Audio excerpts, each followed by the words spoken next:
Guys, welcome back to my YouTube channel. അപ്പോൾ ഇന്നത്തെ video എന്താണെന്ന് വെച്ചാൽ നമ്മളിന്ന് പഴുത്ത മാങ്ങക്കറിയാട്ടോ നമ്മളിന്ന് ഉണ്ടാക്കാൻ പോകുന്നത്.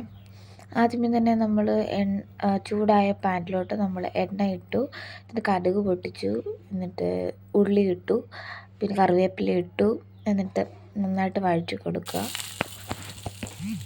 ഇനി നമുക്ക് വേണ്ട തേങ്ങ നമുക്ക് അരച്ചെടുക്കണം. തേങ്ങയും ജീരകവും കുഞ്ഞുള്ളിയും കൂടി ചേർത്താണ് നമ്മൾ അരച്ചെടുക്കുന്നത്.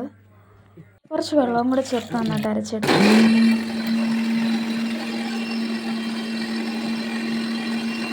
നമ്മുടെ അരപ്പ് നന്നായിട്ട് അരഞ്ഞു വന്നിട്ടുണ്ട്.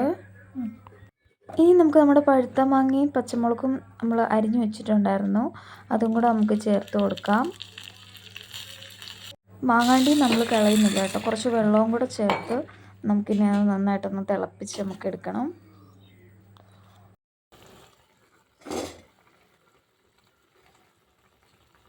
അതിലോട്ട് നമുക്ക് ആവശ്യത്തിന് ഉപ്പും കൂടി ചേർത്ത് നന്നായിട്ട് ഇളക്കി കൊടുക്കാം. അതിനകത്തോടെ നമുക്ക് അരച്ച് വെച്ചേക്കുന്ന നമ്മുടെ തേങ്ങയുടെ അരപ്പും കൂടെ ചേർത്ത് നമുക്ക് നന്നായിട്ടൊന്ന് മിക്സ് ചെയ്ത് കൊടുക്കുക. ആ മിക്സിലേക്ക് നമുക്ക് മഞ്ഞൾപ്പൊടിയും കൂടെ ചേർത്ത് നമുക്ക് നന്നായിട്ടൊന്ന് ഇളക്കി കൊടുക്കണം. പിന്നെ അതിനകത്തോട്ട് നമുക്ക് കുറച്ച് മുളക് പൊടിയും കൂടി ചേർക്കുക. അപ്പോഴേ നമുക്ക് കളറ് നമുക്ക് ബാലൻസ് ആയിട്ട് നമുക്ക് കിട്ടത്തുള്ളൂ. അത്രയുള്ള നമ്മുടെ മാങ്ങാക്കറി ഇവിടെ റെഡി.